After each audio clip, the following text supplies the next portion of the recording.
la vita sospesa è sospesa perché in questo momento storico non abbiamo la possibilità di fare quello che normalmente avremmo voglia di fare.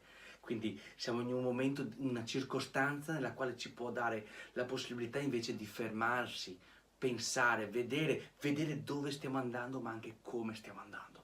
Quindi in questa situazione essere spettatori non è così facile come essere protagonisti della nostra vita.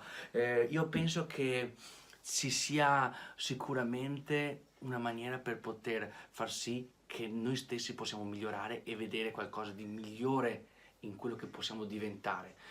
Professionalmente possiamo dare un'occhiata su quello che è più un'ecosostenibilità, un lavoro di ricerca, possiamo studiare, possiamo creare, possiamo tenerci uniti i rapporti. Sembra che una giornata sia piena di ore vuote, ma è facile riempirle con la forza del nostro cuore. Un abbraccio.